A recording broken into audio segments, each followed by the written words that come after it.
Pemirsa, perdagangan saham di Bursa Efek telah dibuka dan selanjutnya kita akan mencermati kinerja perdagangan saham hari ini.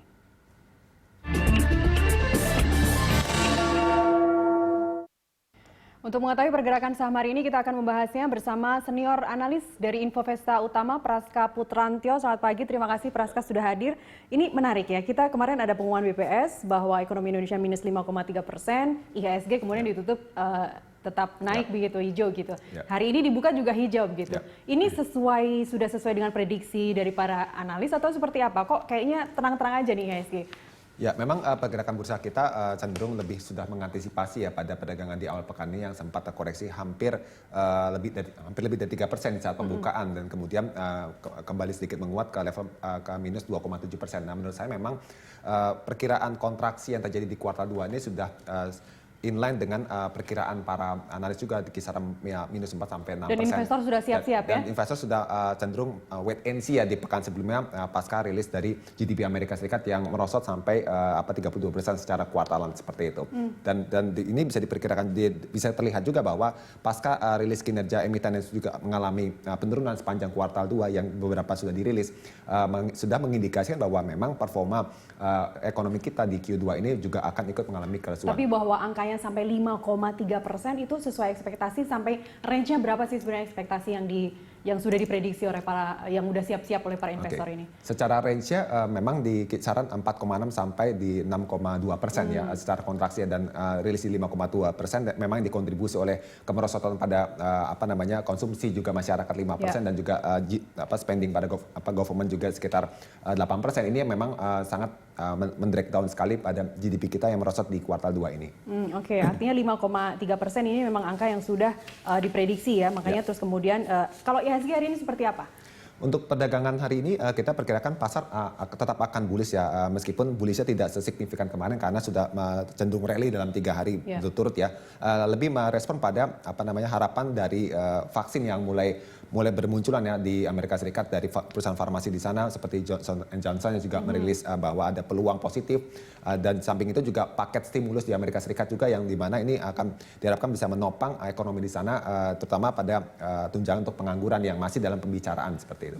Artinya kan yang terjadi di Amerika sekarang seolah-olah seperti barometernya begitu ya untuk indeks kita, terutama apalagi sekarang Amerika sudah seperti yang Anda sampaikan tadi sudah terpukul di kuartal 2 ini, kemudian secara tahunan juga kontraksinya sampai berapa 30% lebih begitu.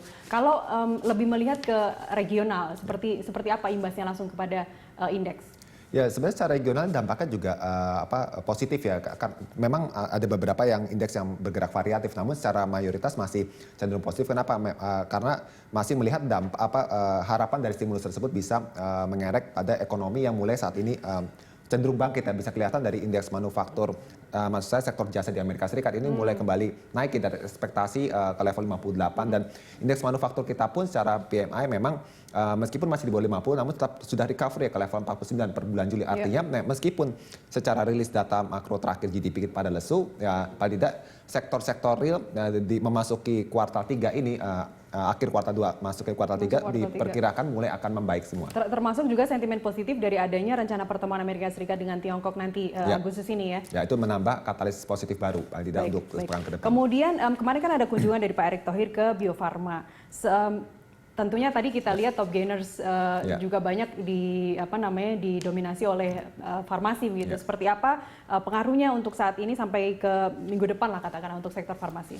Untuk sektor farmasi memang menjadi favorit ya, karena harapan dengan penemuan vaksin atau paling tidak tuh obat ya untuk mencegah penyebaran dari COVID-19 ini bisa memberikan harapan dongkrakan pada kinerja mereka, memang yang menjadi andalan di musim pandemi seperti ini. Jadi tidak, memang investor perlu mencermati ya pergerakan secara teknikal juga, karena semua ini kan masih sifatnya lebih ke arah ekspektasi, belum yang secara hasil final seperti itu.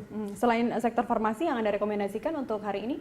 Untuk selain sektor farmasi, saya prefer pada sektor perbankan yang menurut saya peluang juga cukup baik ya di tengah sebenarnya stimulus kan juga mulai genjot ya untuk bisa ada demand gitu pada ekonomi real. Jadi ada Bank Jabar dan juga ada Bank BNI itu. Buku 3 bisa kita belanjakan. Buku 3 menurut saya tetap menarik untuk bisa dicermati.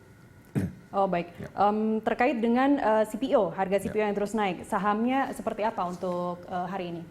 Untuk CPO kita lihat sahamnya memang cenderung mengalami penguatan ya karena seiring dengan harga CPO yang sudah naik menembus 2.800 ringgit Malaysia per ton. Ini memang menjadi katalis positif sendiri baik pada saham-saham CPO. Nah memang perlu diperhatikan bahwa rally tersebut sudah cenderung mengalami secara technical view ya sudah overbought ya. Jadi mungkin investor ada baiknya lebih buy on weakness ya menunggu bagaimana dari sisi rilis data-data makroekonomi ke depan karena bisa diperkirakan juga mempengaruhi pada pergerakan harga komoditas ke depan. Oke. Terakhir IHSG di support resistance berapa hari ini? Untuk hari ini IHSG tetap menguat dengan supportnya di 5.075 dengan resistensinya maksimal di 5.213 untuk pergerakan IHSG. Baik, Mas Praska terima kasih atas waktunya bersama.